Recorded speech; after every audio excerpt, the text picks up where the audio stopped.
Olá pessoal, eu sou Graciane Saliba e hoje vamos fazer uma revisão, questões da FCC. E aí eu agradeço muito quem tá aí comigo agora nessa live ao vivo, que teve força para acordar bem cedinho, já tá aí tomando café comigo, às vezes já tá na empresa. Eu agradeço imensamente, mas agradeço mais ainda porque tenho certeza que você, que é determinado, focado, firme, você vai tomar posse e eu vou lá para comemorar com você. A vitória de vocês é a minha vitória. Vamos então ver algumas questões da FCC. E aí eu vou te explicar qual é a dinâmica que vamos utilizar para você fazer uma revisão geral para todas as provas do TRT. Ah, Graciane, mas no meu concurso não cai na FCC. Mas não se preocupe, mesmo para quem não vai fazer o da FCC, mas vai fazer o da OCP ou outras bancas, é uma revisão que te permite relembrar todos os pontos importantes do direito do trabalho. Então, vamos lá, comigo, com Graciane Saliba, e eu quero a sua vitória. Vamos começar e eu quero que você, primeiro, faça aí uma recordação. Para que serve o direito do trabalho? Qual é a finalidade desse direito do trabalho? O direito do trabalho é um direito vivo, é um direito entre pessoas, entre empregado e empregador, ele rege as relações de trabalho. Esse direito do trabalho, ele vem para colocar um limite naqueles poderes do empregador e, ao mesmo tempo, colocar quais são os direitos e deveres do empregado. E, muitas vezes, para esse empregado, eu preciso que ele tenha direitos, mas eu preciso que também ele tenha deveres. E, para equilibrar isso, a gente vem com o direito do trabalho. Então, podemos dizer que o direito do trabalho, ele traz normas de convivência na relação de trabalho. Ok, pessoal? E para isso, a matéria que abordaremos hoje são as matérias que realmente mais caem nos concursos. Quais são, então? Princípios, fontes, estabilidade, garantia provisória, empregado e empregador, qual é a diferença? Responsabilidade do empregador, inclusive na sucessão, quando a gente tem a sucessão de empresas. E ainda salário e verbas rescisórias. Esses foram os temas mais recorrentes nas questões da FCC e também em outras bancas, pessoal. São temas que realmente são muito cobrados. E eu quero a sua atenção especial para o seguinte. Quando saiu o seu edital, é importante você observar exatamente a data que saiu o seu edital. Por quê? É na data que saiu o edital que você vai ver qual era a lei vigente exatamente naquela época. Lembra que a gente teve a Lei 13.467, essa lei que é a reforma trabalhista, que a gente reconhece ela como toda mudança no cenário, por isso chamamos ela de reforma trabalhista, ela veio em julho de 2017. E com o tempo, ela entrou em vacatio legis, até ela realmente ser aplicada, ela foi ser aplicada a partir do dia 11 de novembro de 2017. E logo no dia 14 de novembro, já veio a MP 808. Então, observe quando exatamente saiu o seu edital, quando ele foi publicado. Foi antes ou foi depois da MP? Se foi durante a vigência da MP, e aí a nossa MP, a MP 808, ela só expirou no dia 23 de abril de 2018, então se o seu edital saiu de 14 de novembro de 2017 até 23 de abril de 2018, vai ser aplicável a MP 808, juntamente com a Lei 13.467. Se o edital é anterior à MP, cai só a Lei 13.467. E se ele é posterior, cai só a Lei 13.467, porque foi expirada aí a MP 808. Ok, pessoal? Passado então esse nosso cronograma aí, essa ordem cronológica de que é aplicado, eu quero uma total atenção sua. Total, vem comigo, vem, força. A gente vai chegar à revisão. Lembre que essa live, ela tem 2 horas. Você tem 2 horas de companhia comigo aqui falando, mas é para revisar os seus principais pontos. E lembre, são 2 horas para depois você passar num concurso que vai ser a vida inteira. Então compensa e compensa muito, galera. Vamos então começar. Eu vou colocar aqui na tela para você uma questão para trabalharmos junto. Vamos então resolver essas questões. Olha aí, é uma questão da FCC, caiu no concurso TST de 2017, inclusive essa questão foi para juiz substituto, e eu prefiro que seja mais difícil a questão, para o seu concurso ficar mais fácil. Fala o seguinte, sobre os princípios norteadores do direito do trabalho, considere 1. O princípio da primazia da realidade ou do contrato-realidade autoriza a descaracterização de uma pactuada relação civil de prestação de serviços, instrumentalizada em documento escrito, desde que, no cumprimento do contrato, despontem objetivamente todos os elementos fático-jurídicos da relação de emprego. Eu já vou aí trabalhando com você cada uma das alternativas. Quando ele fala princípio da primazia da realidade, é aquele princípio que mostra exatamente o que acontece na realidade. E realmente prevalece o que está na realidade sobre os documentos. Papel, aceita, tudo. Então, esse realmente a primazia descaracteriza a pactuada relação civil de prestação de serviços. Está correta a alternativa. Isso corresponde ao princípio da primazia da realidade. O 2, o princípio da intangibilidade salarial deve ser analisado de forma absoluta, admitindo-se exceção única quando se verificar a anuência expressa do trabalhador, por escrito, em razão da efetiva possibilidade de manutenção do seu emprego. Não é, cuidado, desconfia, gente, quando fala exceção única, somente, sempre. Então, vamos para a próxima. O princípio da continuidade, do qual o contrato de trabalho constitui presunção favorável ao empregador, em razão da segurança jurídica contratual, razão pelo ônus da prova, quanto ao término do contrato de trabalho, é do trabalhador, nas hipóteses em que são negadas a prestação dos serviços e o despedimento. O princípio da continuidade da relação de emprego é aquele que, em regra, os contratos são por prazo indeterminado. E se for terminar, quem tem que provar isso é o empregador. A gente tem, inclusive, uma súmula 212 do TST, que trabalha isso. Quem tem que provar que terminou a relação de trabalho é o empregador e não o empregado. Então, é uma presunção favorável ao empregado, porque é do empregador o ônus da prova. A4. Em consonância com o princípio da intangibilidade contratual objetiva, a mudança subjetiva perpetrada no sujeito empregador não se configura apta a produzir mudança no corpo do contrato, em seus direitos e obrigações. Gente, aqui quer dizer que a intangibilidade contratual, que em regra a gente não tem alteração contratual quando muda o empregador.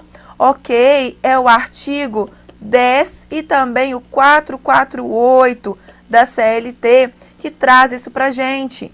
E aí, por isso, vimos então que temos duas alternativas corretas. Quais são então as alternativas corretas? 1 e 4.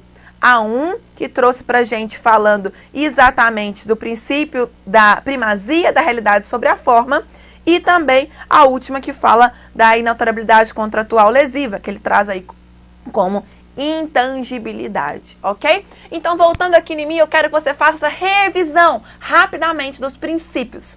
Lembre comigo, nós temos 6 princípios ditos como os principais no direito do trabalho, princípios específicos.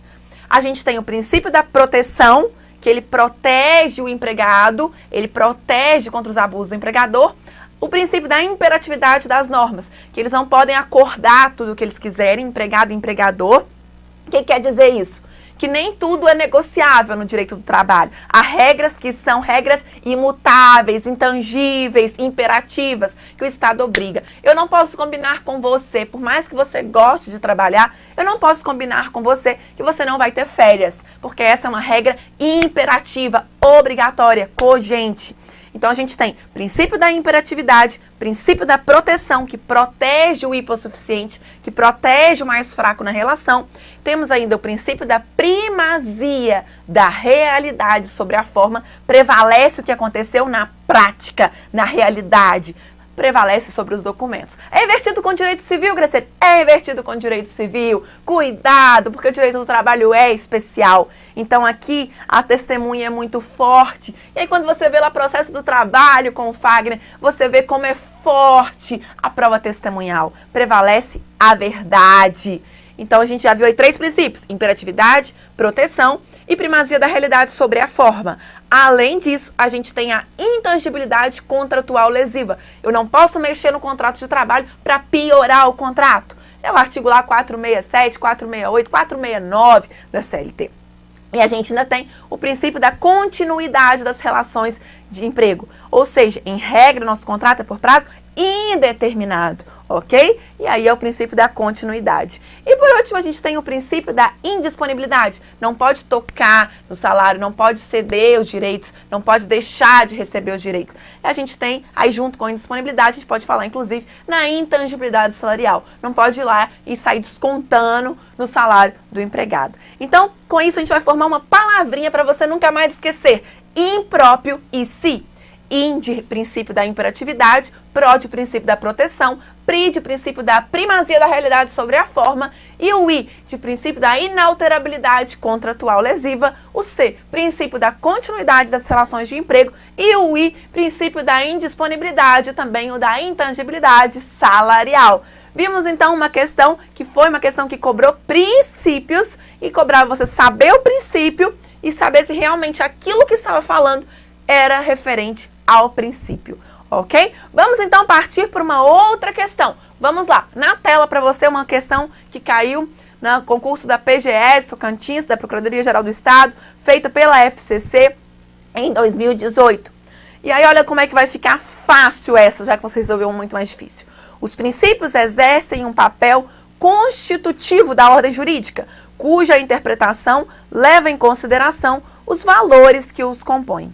Nesse sentido, o entendimento jurisprudencial adotado pelo TST de que o encargo de provar o término do contrato de trabalho, quando negados a prestação do serviço e o despedimento, é do empregador. Está embasado no princípio A, protetor, B, primazia da realidade, C, irrenunciabilidade, D, continuidade da relação de emprego e E, da boa-fé contratual subjetiva. Bom, protetor não é, primazia da realidade também não é, irrenunciabilidade também não. E aí a gente tem a continuidade, que encerra a relação de trabalho. Quem não quer mais essa relação tem que demonstrar, ok? Certíssimo. Então a nossa letra ficou a letra D, continuidade da relação de emprego. Gente, lembrem sempre aí que a regra é que o contrato de trabalho seja por prazo indeterminado. Se vai encerrar e o empregado não foi ele que pediu, quem tem que provar é o empregador. Então, quando negou a relação de emprego, como a regra que seja indeterminado, negou, provou que teve a relação de emprego, o empregador vai ter que mostrar, então, quando ele demitiu. Não esqueça de olhar aí a súmula 212 do TST. É muito importante você guardar as súmulas, ok? Vamos então para um outro tópico, rescisão do contrato de trabalho, as formas de extinção do contrato de trabalho. Vamos lá. Essa questão é da FCC, caiu no concurso TRT, sexta região, e bem recente, caiu em 2018. Vamos lá. Maurício e a empresa LXG Tratores Limitada chegaram a um acordo para rescindirem o contrato de trabalho em vigor há 5 anos. A empresa pagou a Maurício, a título de verbas rescisórias, metade do aviso prévio indenizado e das férias proporcionais mais 1/3.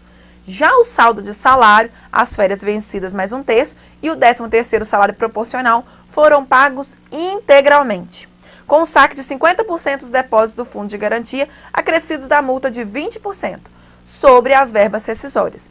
Observe aí comigo o seguinte, nesse caso eles chegaram a um acordo. O que principalmente está sendo cobrado nas provas da FCC? O que foi modificado com a Lei 13.467. Então, o que foi modificado com a lei da reforma trabalhista são os principais pontos cobrados pela FCC. E aí, só vai ter esse acordo a partir do artigo 484A, que veio na CLT com a lei. Então, vamos lá. A, foram pagas de forma errada, uma vez que o 13º salário proporcional também é devido pela metade e não integralmente. B, foram pagas corretamente, não tendo direito o obreiro a gozar do programa de seguro-desemprego. C, foram pagas corretamente, mas tendo direito o obreiro a gozar do programa de seguro-desemprego, devendo o empregador lhe entregar as respectivas guias. D, foram pagas de forma errada, uma vez que são devidas às férias proporcionais, mais 1/3 de forma integral, e o saque de 80% dos depósitos do FGTS. Não existe essa modalidade de rescisão do contrato de trabalho na legislação vigente, tendo em vista a impossibilidade de saque de apenas 50% dos depósitos. Nesse caso, temos a letra D como correta. Mas por que, Graciane? Porque quando a gente tem o acordo, que está previsto no artigo 484A, que é o acordo, este acordo, ele prevê que o contrato pode ser extinto quando empregado e empregador chegarem a esse acordo. Mas o que vai ser devido por metade quando faz o acordo? O aviso prévio indenizado e ainda a indenização do FGTS, ou seja, cai para 20%. E as demais verbas? Na integralidade. Aí eu quero voltar aqui em mim para você não esquecer desse acordo. Eu tenho certeza, esse acordo vai cair na sua prova. Por que, Graciane, você acha que vai cair? Porque não tinha isso na CLT, galera. Não tinha nada falando de acordo na CLT. Ou a gente tinha o pedido de demissão que o empregado fazia, ou era a demissão feita pelo empregador. Eram essas opções que a gente tinha na CLT. E aí veio o acordo. Só que para isso, como que você vai guardar quais são as verbas do acordo? Eu não gosto de decorar, eu não sei decorar, eu mal decoro o meu nome completo. Ainda bem que meu nome é pequenininho. Graciane Saliba é muito pequena para poder guardar. Mas como que eu sempre pensei? Se faz um acordo, pelo menos as verbas que a pessoa recebe quando pede demissão, elas têm que ser devidas. Porque senão é melhor a pessoa pedir demissão. E quando a pessoa pede demissão, ela recebe, por exemplo, o saldo de salário. E aí é o empregado que dá o aviso prévio. No acordo, o aviso prévio, se for indenizado, vai ser pago pela metade. Cuidado se na sua prova vem falando assim, mas o aviso foi acordo, mas o aviso prévio foi cumprido integralmente. Se ele foi cumprido, se o trabalhador trabalhou, ele recebe ele integralmente. Ele só recebe pela metade se for um aviso prévio indenizado. E quando é férias? Quem pede demissão recebe as férias vencidas. E a gente pode ver as férias, tanto as vencidas quanto as simples, são férias adquiridas, e também as férias proporcionais. Então, se recebe, inclusive, as proporcionais, quando pede demissão, no acordo, também vai receber as férias vencidas, simples e proporcionais. Quem não lembra de férias, aí calma que a gente vai chegar lá no tópico férias, que também eu vou abordar uma questão sobre isso. E ainda pode sacar o fundo de garantia? Pode, só que só pode sacar 80%. E aí eu guardava assim, quando é 40% que deposita quando a pessoa é demitida sem justa causa, não é?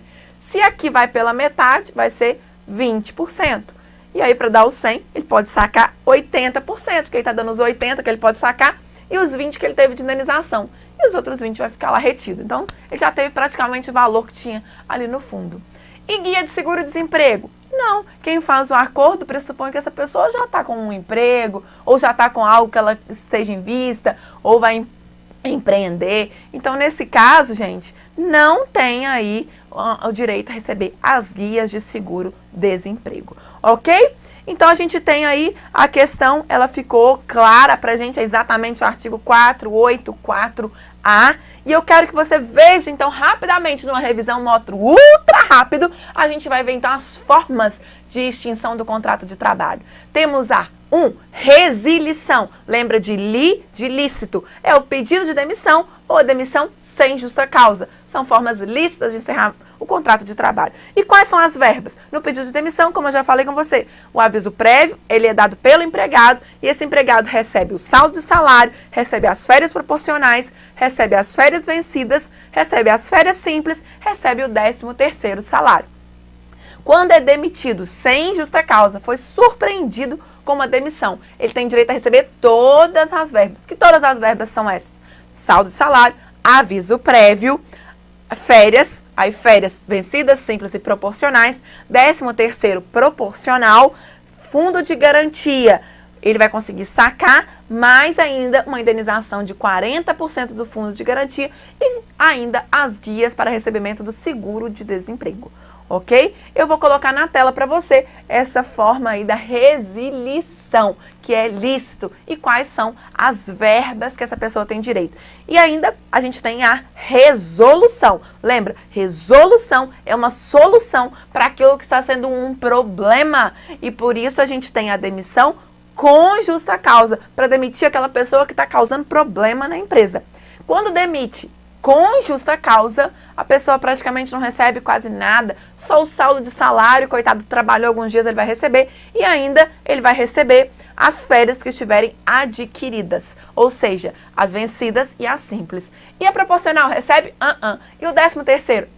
Até porque o 13º, também chamado de gratificação natalina, era uma gratificação para quem é bom, para quem faz direitinho o trabalho. E a gente ainda tem como resolução a possibilidade de rescisão indireta, quando é o empregador que está descumprindo as normas. Está lá previsto no artigo 483 da CLT, quando o empregador humilha o empregado ou exige muito mais do que ele realmente é capaz de fazer. E aí, quais são as verbas? É como se ele estivesse sendo demitido sem justa causa. O empregado se sente humilhado, se sente triste, e aí ele se sente demitido sem justa causa, mas aí ele tem que entrar com uma ação, que é a rescisão indireta prevista no artigo 483. Vou colocar então aí na tela para você ver esse resumo que eu acabei de falar com você, das formas de extinção do contrato de trabalho. Temos a resilição, a resolução e ainda temos também como resolução a culpa recíproca, que dividimos tudo pela metade, de acordo com o artigo 484 e a súmula 14 do TST. E para finalizar, a gente tem a rescisão, que é quando há nulidade do contrato de trabalho, quando tem, por exemplo, caso de trabalho ilícito ou contratos efetuados com a administração pública. Está lá previsto na súmula 363, sai recebendo somente as verbas que foram oferidas durante o contrato de trabalho. Sai sem indenização e não tem direito a ter a continuidade desse contrato de trabalho, porque para a administração pública tem que ser você que vai passar no concurso. E o acordo que a gente viu também, que é o distrato, que é a nova previsão, que a gente viu que pode movimentar até 80% do fundo de garantia e tem direito a metade da indenização. E não recebe guia de seguro-desemprego, ok? Seguindo, então, a gente tem mais um tópico, empregador e sucessão. A sucessão de empresas, quando uma empresa ela é vendida. Vamos lá. Lucas vendeu sua parte na sociedade, posto de gasolina, Boa Viagem Limitada, em 17/2/2017, data em que foi feita a averbação da modificação do contrato. Tendo em vista a responsabilidade do sócio retirante e esgotados os meios de execução da pessoa jurídica e dos sócios atuais, responde: A. Subsidiariamente pelas obrigações trabalhistas da sociedade relativas ao período em que figurou como sócio, somente em ações ajuizadas até 2 anos depois de averbada a modificação do contrato. B. O Lucas vai responder solidariamente pelas obrigações trabalhistas da sociedade relativas ao período em que figurou como sócio, somente em ações juizadas até 2 anos depois de averbada a modificação do contrato. C. Lucas responde subsidiariamente pelas obrigações trabalhistas da sociedade relativas ao período dos últimos 2 anos em que figurou como sócio, somente em ações juizadas até 2 anos. Vou voltar aqui em mim, porque eu quero te explicar como você faz uma questão assim. Nessa questão, ao invés de você ficar lendo as alternativas, para começar a ensejar dúvida aí na sua cabeça, você não vai fazer isso. Primeiro você vai lembrar. Se é sucessão, leva a empresa, quem compra a empresa, leva todas as dívidas. Eu sempre brinco, comprou de porteira fechada e leva tudo que está ali dentro. Se levou tudo, quem é o sucessor, a empresa que comprou, responde por tudo, ok? Mas a gente teve uma modificação com a reforma trabalhista. Com a reforma trabalhista veio um artigo, que é o artigo 10A da CLT. Eu preciso que você abra aí sua CLT ou anote para depois você grifar esses artigos, que eu fiz a seleção, quais realmente são os artigos que mais têm caído nas provas da FCC. E aí lá no 10A fala exatamente assim: o sócio retirante, que é o que está saindo, que é o Lucas, responde subsidiariamente pelas obrigações trabalhistas da sociedade relativas ao período em que figurou como sócio, somente em ações ajuizadas até 2 anos depois de averbada a modificação.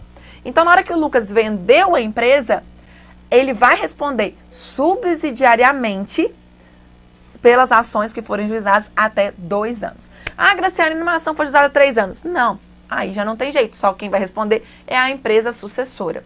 E a gente tem uma ordem, o Lucas só vai responder subsidiariamente se tentar executar a empresa sucessora, a empresa que comprou, e essa empresa não conseguiu de maneira alguma pagar, não tem bens, e depois ainda vai atacar os sócios atuais dessa empresa, para depois ir no Lucas, que são sócios retirantes.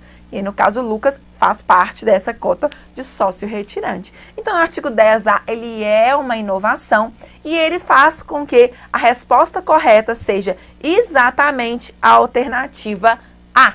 Vamos, então, colocar na tela para você ver por que é a alternativa A. Olha lá. O Lucas, então, responde subsidiariamente pelas obrigações trabalhistas da sociedade relativas ao período em que figurou como sócio, somente em ações ajuizadas até 2 anos depois de averbada a modificação do contrato.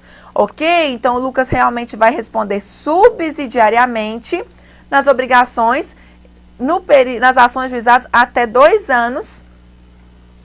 Aqui. Então, está correta. A gente tem, então, a letra A. Por que a B está errada, Graciane? Porque fala que ele responde solidariamente. Vamos, então, ver a letra C, por que está errada? A C fala também subsidiariamente, Graciane. Só que fala que ao período dos últimos 2 anos em que figurou como sócio. Não. Os 2 anos depois que ele averbou a modificação. Então, esse período aqui não tem. Esse aqui estaria correto. Ok? Então, essa fica errada. Solidariamente, já está errada, e subsidiariamente, pelas obrigações da sociedade relativas ao período em que figurou como sócio, somente em ações juizadas até 5 anos, até 2 anos. Lembra lá da equiparação. Então, ficou exatamente a letra A pra gente. Correta a letra A. Vamos seguir, você tá aí me acompanhando. Às vezes eu não tô direto aqui vendo o chat pra gente poder conversar, mas não se preocupe, eu vou depois ver as mensagens, me manda lá no Insta e a gente vai conversando. E eu vou publicando para vocês alguns videozinhos relembrando. Agora é um tópico muito importante e que eu vi que cai muito na prova da FCC. Garantias provisórias e estabilidade. Atenção para essas questões, porque alguns assuntos foram acrescentados. A gente não tinha, por exemplo, a comissão. E aí, nesse caso, eu quero que você volte aqui em mim, porque eu acabei de receber uma notícia aqui no celular da Mariana. A Mariana autorizou. Para quem estiver assistindo a live, vai ter um super desconto de 10% para poder comprar o curso completo. E é o curso que eu falo tintim por tintim, questão por questão, e eu vou trabalhando passo a passo. Para você aí que chegou agora e ainda está meio perdido, falando, o que é isso? A gente está resolvendo questões, eu estou fazendo uma breve revisão, mas eu preciso que você tenha um conteúdo prévio, eu preciso que você tenha aprofundado nisso. E aí lá na página do MP Concursos Online, você vai conseguir ver todos os cursos. Não só o meu, mas a gente tem o do João Trindade, a gente tem também o curso do Fagner. O Fagner lá com o processo do trabalho. É a minha dupla dinâmica. Eu aqui no direito do trabalho, ele no processo do trabalho. E a gente combina super bem. E aí o código que você vai colocar para ter esse desconto que ela me mandou aqui agora é LiveTRT10R. Lembra que o Live é L-I-V-E 10R. Lembra, você desce e a gente vai para a região que você escolhe. Então, coloque o código, o cupom promocional, que é o nosso presente para você que está aí focado, estudando. 9 horas da manhã você está aqui comigo. Para você que está chegando agora, vamos lá, vamos continuar, vem. E não esqueça, hein, gente, eu estou abordando os principais tópicos, são as questões que foram realmente modificadas pela Lei 13.467 e o que a FCC quer saber é se você realmente sabe as modificações da reforma trabalhista. Para quem não me conhece ainda, eu sou Graciane Saliba e a gente está vendo questões de direito do trabalho. Vamos então trabalhar essa questão da FCC que caiu no concurso TRT, 6ª Região, em 2018. Essa questão que é bem recente e trabalha estabilidade provisória ou garantia provisória. Vamos lá. Na questão fala o seguinte: Nestor foi eleito representante dos empregados na comissão para representá-los junto à sua empresa, que conta com mais de 200 empregados. Lembrem que agora com a reforma a gente tem uma comissão que representa os empregados e ela deve existir nas empresas com mais de 200 empregados. Então, nessa empresa, o Nestor foi eleito. E neste caso, O mandato de Nestor implica em suspensão do contrato para que possa desempenhar a contento dos seus afazeres. Gente, para quem viu o curso comigo lá, eu sempre falo, suspensão, sem trabalho e sem salário. Seria justo o Nestor representar a galera e ficar sem salário? B. Nestor não poderá sofrer despedida arbitrária, desde o registro de sua candidatura até 1 ano após o fim do mandato. Ele foi eleito, ele tem uma representatividade perante os colegas dentro da empresa. Então, essa alternativa está interessante, hein? Vamos deixar ela aí para a gente ver se tem alguma que é mais certa. A C. O mandato de Nestor implica em interrupção do contrato de trabalho para que possa desempenhar a contento dos afazeres. Interrupção, a pessoa não trabalha e recebe. Não, Nestor vai continuar trabalhando. Na D. Faz parte das atribuições de Nestor, entre outras, representar os empregados perante a administração da empresa, o Ministério Público do Trabalho e o INSS. Que isso, o Nestor está representando até no INSS, no Ministério Público, ele representa perante os empregadores. Nestor não poderá ser candidato novamente no período subsequente àquele em que houver exercido a função de representante dos empregados. Aí, nesse caso, a gente vai ver que há uma possibilidade, em alguns momentos, dele ser reeleito. Onde está previsto, então, essa comissão? Que a gente vai ver qual a alternativa correta. No artigo 510A, traz que as empresas com mais de 200 empregados, ele terá uma eleição para uma comissão representar esses empregados. Qual é a finalidade? Promover o entendimento direto com os empregadores. Não é com o Ministério Público, não é com o INSS, é direto com os empregadores. E o parágrafo 1º fala da composição. Nas empresas com mais de 200 e até 3.000 empregados, 3 membros. Com mais de 3 e até 5.000, 5 membros. E mais de 5.000, 7 membros. Ok? É muito empregado para ser representado só por 7, né, galera? E aí vem falando exatamente dessa comissão, as atribuições dela no 510B, que eu recomendo que você dê uma olhada. Agora eu não vou ler ele todo aí com você, porque eu preciso seguir para fazer outras questões. A eleição, como é que vai ser? E a gente tem aqui o mandato. O mandato dos membros da comissão de representantes dos empregados será de 1 ano. E o membro que houver exercido a função de representante dos empregados na comissão não poderá ser candidato nos 2 períodos subsequentes, e não só em um, como dizia lá. E olha lá o que diz o parágrafo 3º. E o parágrafo 2º também, ó, fala que não implica em suspensão ou interrupção. E olha o parágrafo 3º, que é um importante para a gente.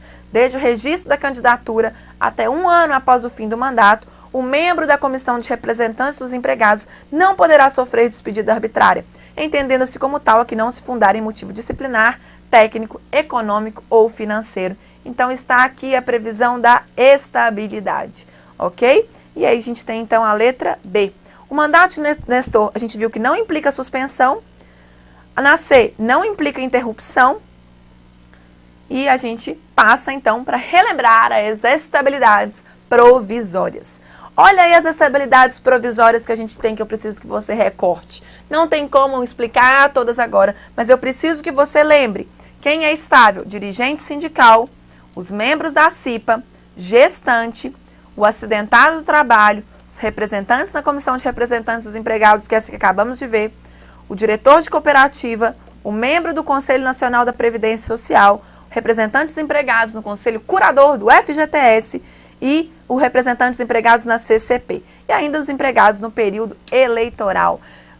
Se você não relembrou dessas estabilidades provisórias, dessas garantias, tá lá no meu curso completo. E aí eu vou artigo por artigo te explicando que o dirigente sindical, ele tem a estabilidade desde o momento, e aí alguns artigos para você ver, desde o momento que ele entra, que ele registra a candidatura, ele já vai ter estabilidade. E para ele ser demitido, inclusive, precisa de um inquérito para apuração de falta grave. Só pode ser quando comete falta grave. Então, a gente tem lá no artigo 8º e o 543 da CLT, que fala sobre a estabilidade do dirigente sindical, junto com a súmula 369 do TST. E aí, falando sobre o inquérito, algumas súmulas importantes. O membro da CIPA, que é aquele da Comissão Interna de Prevenção de Acidentes, a gente tem os que são escolhidos, que são designados pelo empregador, que não têm a estabilidade, e a gente tem os eleitos pelos pares, pelos colegas, que tenha estabilidade, ok? Está previsto lá no artigo 10, no inciso 2º, a linha A do ato das disposições constitucionais transitórias. E aí fica vedada a dispensa para o cargo de direção de comissão interna, desde o registro de sua candidatura até 1 ano após o final do mandato. A outra estabilidade, a da gestante, também prevista no artigo 10, inciso 2º, a linha B, da empregada gestante, desde a confirmação da gravidez até 5 meses após o parto. E a gente tem a súmula 244, que também trata da gestante. O acidentado do trabalho, que desde que ele retorna para a empresa, lembre que para ser considerado acidentado do trabalho com estabilidade tem que passar de 15 dias, porque tem que afastar pelo INSS. Então, a gente tem o artigo 118, aí da Lei 813.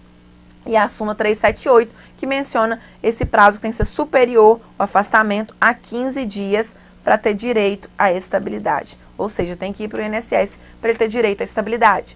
O representante na Comissão dos Empregados, que acabamos de ver, está previsto lá no artigo 510A e seguintes, e a estabilidade especificamente no 510D. A gente tem ainda o diretor de cooperativa, previsto no artigo 55 da Lei 5.764, e o membro do Conselho Nacional da Previdência Social, também o membro do Conselho Curador do Fundo de Garantia por tempo de serviço e o membro da Comissão de Conciliação Prévia. Ok, pessoal? Voltando então aqui em mim, eu quero ver se você tá lembrando de tudo. Tá aí, firme, forte, tá entendendo essas questões, tá relembrando tudo que a gente viu. Vai seguro para sua prova, vai com certeza que você sabe. O maior concorrente é você concorrendo com você. Mas não estresse, não preocupe se você tem algum ponto aí que ficou em dúvida, alguma questão que você ficou em dúvida, anota, procura, vai na sua CLT, fica calmo. O importante é você ter calma nesse momento. E lembre, eu estou com você na prova, eu vou estar lá falando na sua cabeça e desejando sorte e força e estou torcendo daqui. Eu vou aproveitar para agradecer você que assistiu todo o curso, que já está preparado, que veio me dar a honra de aplaudi-lo no dia da sua posse. Eu fico muito feliz e grata por poder acompanhá-los nesta etapa. É uma etapa decisiva, é a sua vida que está aí e é pela sua vida que eu estou torcendo, pela sua vitória. Agora, vamos então trabalhar um tema que é um tema tranquilo.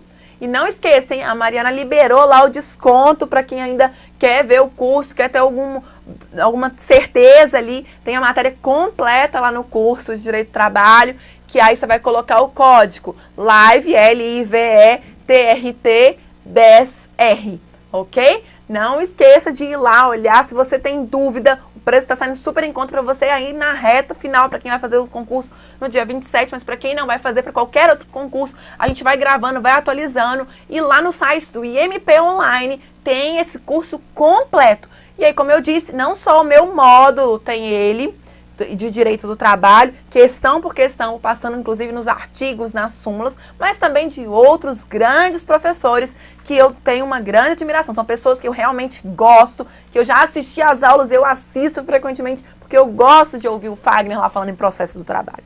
Agora vamos então para uma questão de aviso prévio. É uma questão que eu tenho certeza que você vai saber. Puxa aí na sua memória, porque aviso prévio é importante. Vamos então para a resolução da questão. Na tela para você essa questão que trata de aviso prévio e fala o seguinte. Lembrem, ela é da FCC e caiu em 2018, então é uma questão bem recente. No tocante a um aviso prévio, considere 1.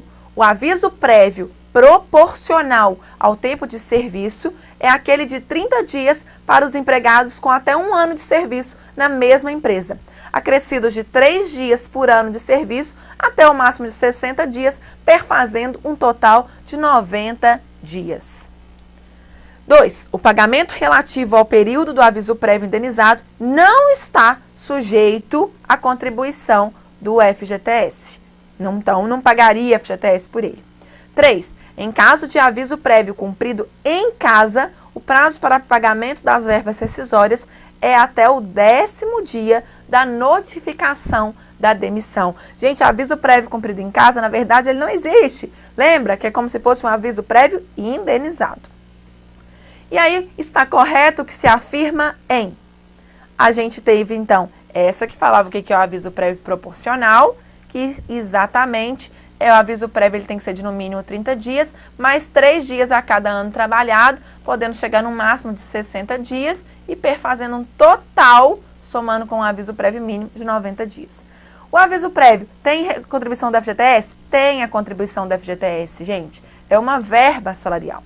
E o 3, em caso de aviso prévio cumprido em casa, o prazo é até o 10º dia da notificação da demissão. Então, a nossa alternativa correta é a letra C, A1 e A3, ok? Questão tranquila para a gente poder ir para a próxima, que é outra que eu tenho certeza que a FCC está de olho, contribuição sindical. Mas eu preciso que você diferencie contribuição sindical e contribuição confederativa. Qual é a diferença da confederativa?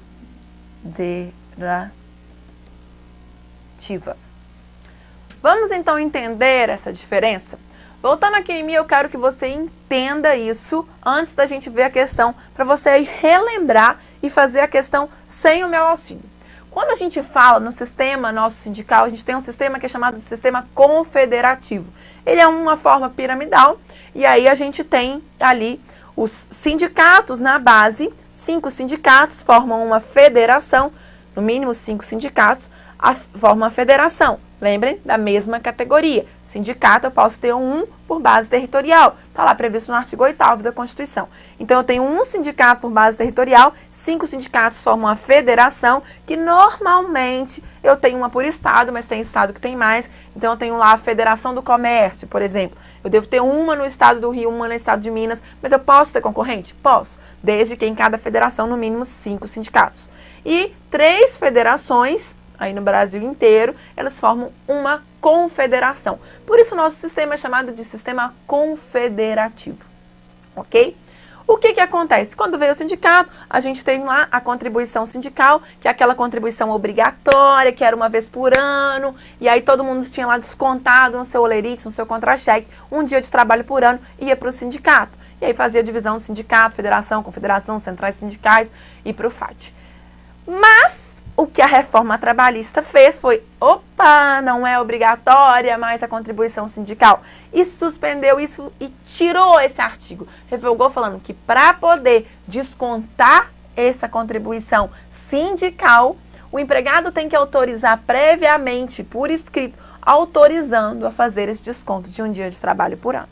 Bom, e essa é mesmo para quem não é filiado ao sindicato, quem não é associado ao sindicato? Sim, qualquer um pode pagar essa contribuição sindical e ela era obrigatória para todo mundo, independente se filiado ou não.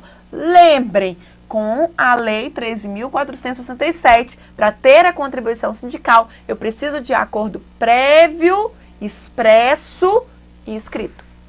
A contribuição confederativa, ela inclusive é para sustentar o sistema confederativo, mas o STF já manifestou falando, que era a antiga súmula que a gente chamava súmula 666. Você lembra o que ela diz?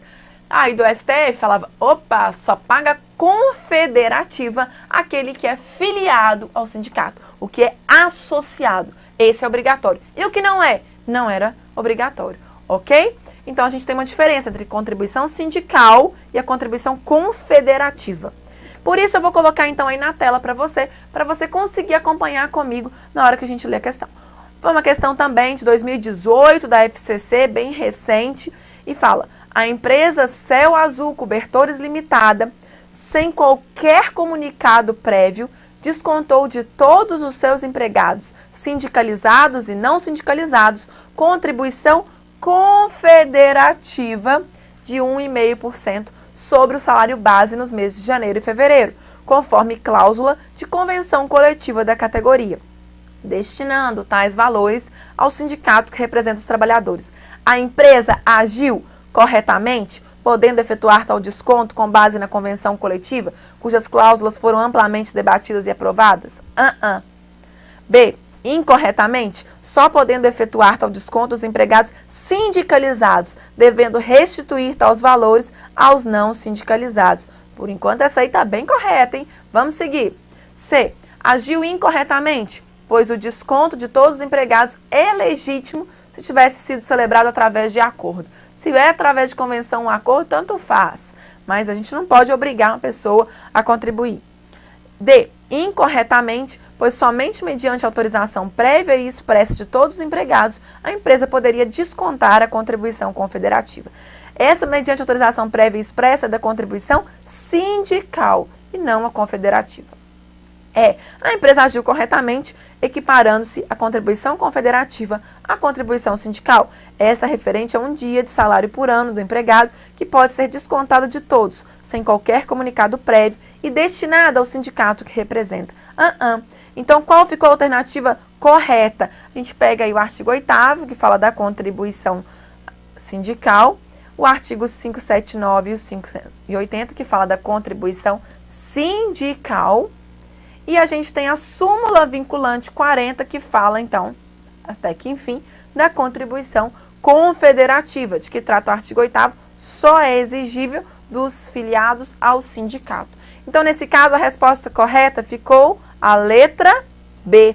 A empresa agiu incorretamente, só podendo efetuar tal desconto dos empregados sindicalizados. Exatamente, é o que diz pra gente a súmula vinculante 40 do STF. Ok? Vamos então prosseguir. Agora para espécies de jornada de trabalho. Tema gostoso, tranquilo, que caiu também no TRT em 2016, no TRT 23.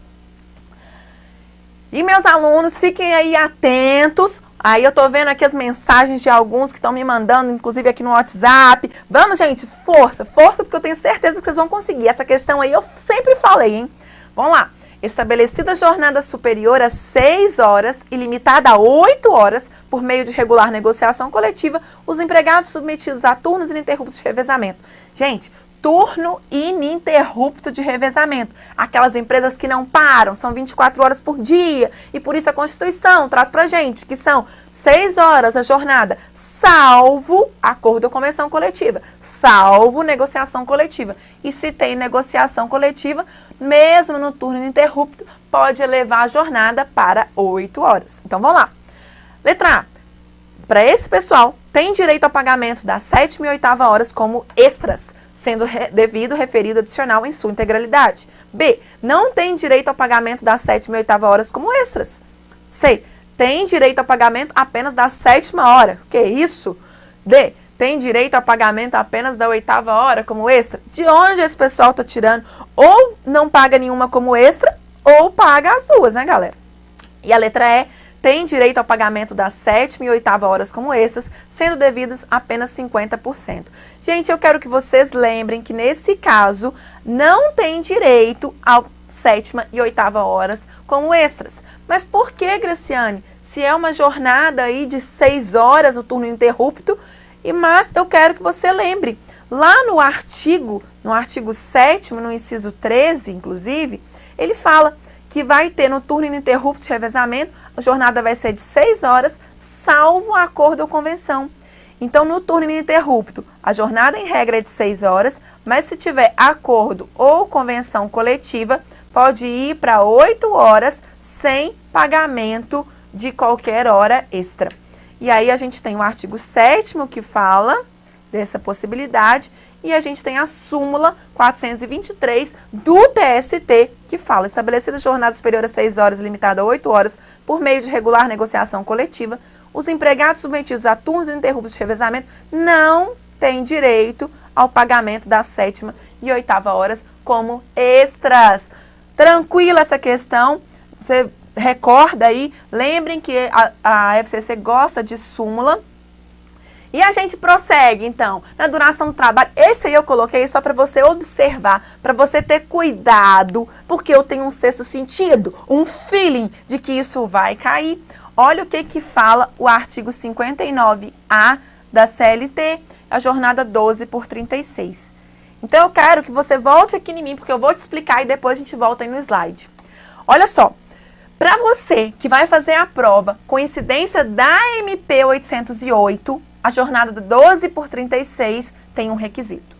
Para você que não vai fazer essa prova, que tem a MP 808, você tem um outro requisito. Então, cuidado. O que é a jornada 12/36? Trabalha 12 horas descansa 36. Trabalha 12, descansa 36. Quando veio a Lei 13.467, ela permitiu que qualquer um pudesse, então, fazer a jornada 12 por 36. Qualquer categoria, bastava um acordo entre empregado e empregador. Um acordo direto, Graciane, entre empregado e empregador? Sim, um acordo direto entre empregado e empregador. Bastava isso. A MP 808 limitou isso e falou: opa, não é assim, não é qualquer um que pode fazer esse acordo individual entre empregado e empregador. A MP 808 limitou a jornada 12 por 36 por acordo individual somente no setor de saúde, somente para as pessoas que trabalham com saúde. E para os outros setores, transporte, comércio, etc., eu precisaria então de um acordo ou convenção coletiva. Ok? Com o fim da MP, qualquer um pode fazer a jornada 12 por 36, mas para a sua prova, se cai a MP 808, você vai lembrar que somente para o setor de saúde pode ser feita, estabelecer a jornada 12 por 36 por acordo individual. Para as outras categorias, eu preciso de um acordo ou convenção coletiva. Ok? Para a MP 808 é isso. Com o fim dela, qualquer um pode fazer a jornada 12 por 36 por acordo individual. Isso está previsto onde, Graciane? No artigo 59A. E aí tá lá, eu sei, o legislador vai querer saber, a banca vai querer saber se você estava de olho nessa mudança. E ela pode sim te cobrar isso, porque se o seu edital saiu durante a vigência da MP, pode cobrar esse artigo conforme a MP. Então, vou colocar aí na tela para você não esquecer e lembra de mim falando com você. A gente tem, então, que na Lei 13.467, ela prevê jornada de 12 por 36 diretamente entre empregado e empregador por acordo individual.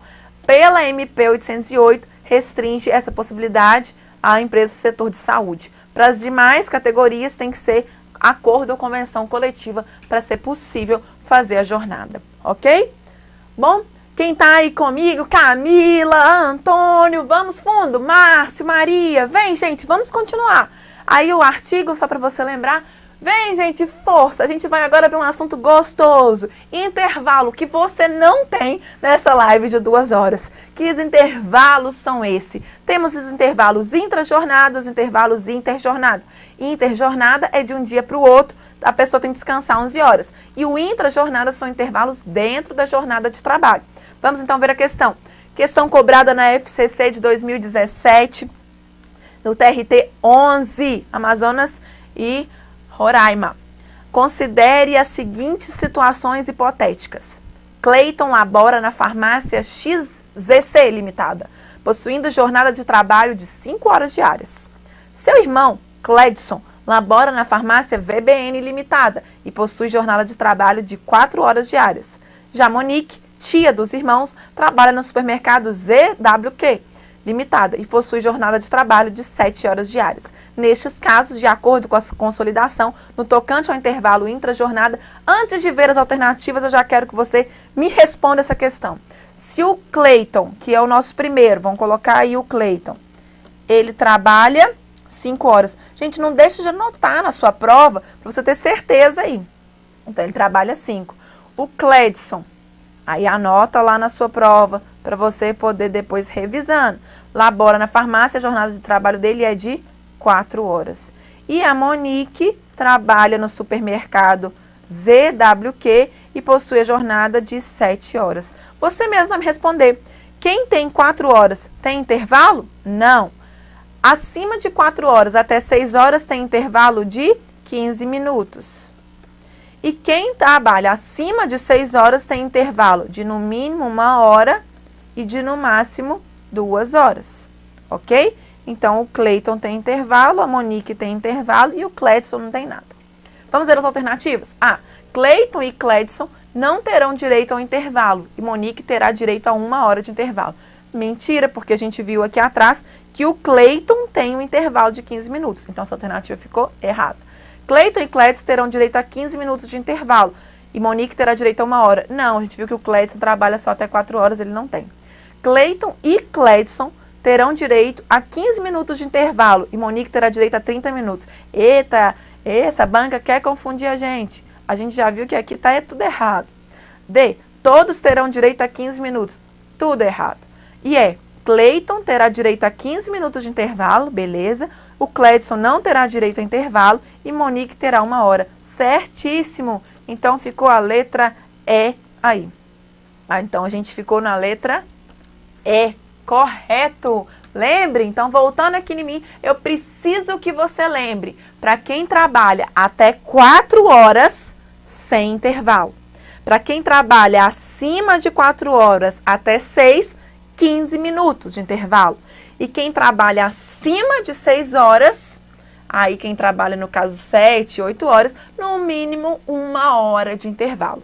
E não esqueça que eu acho que realmente aí vai meu feeling de que pode ser cobrado. A outra mudança que a gente teve com a reforma trabalhista, com a Lei 13.467. Se quem trabalha acima de 6 horas, vamos colocar a pessoa que trabalha 8 horas, ela tem que ter no mínimo um intervalo de 1 hora. Se ela tiver um intervalo só de meia hora, ela recebe como hora extra só o período suprimido, só o período que não foi concedido, ou seja, só a meia hora. Graciane, mas isso é modificação? E grande, porque antes da reforma, se a pessoa não tivesse 1 hora, se ela tivesse 50 minutos, que não é 1 hora, ela recebia 1 hora extra. Agora, ela só recebe como hora extra o período que foi suprimido, o período que não foi concedido como um intervalo, ok? Então, vamos prosseguir, vamos colocar lá na tela para a gente fazer mais e mais questão. Aqui não tem intervalo, é uma live de 2 horas que a gente vai fazer muita coisa. Aí o intervalo que eu mencionei para você, que você pode ter acesso ao material, porque o IMP manda esse material para você. E a gente vai então para alterações do contrato de trabalho. Tá todo mundo aí firme comigo para a gente ver alterações do contrato? Você tá aí focado, prestando atenção? Então vamos seguir. Essa questão é uma questão que foi cobrada pela FCC no TRT 24ª Região em 2017. As alterações do contrato de trabalho são disciplinadas na consolidação das leis do trabalho. E a preocupação do legislador centrou-se nos aspectos das vontades das partes, da natureza da alteração e dos efeitos que essa gerará para determinar se será válida ou não. Em razão disso, excluem-se naturalmente da análise da legalidade as alterações obrigatórias, que são imperativas, impostas por lei ou por normas coletivas. No tocante às alterações do contrato de trabalho, estabelece a legislação vigente. Nos contratos individuais de trabalho, só é lícita a alteração das respectivas condições por mútuo consentimento, mesmo que resultem direta ou indiretamente, prejuízos ao empregado.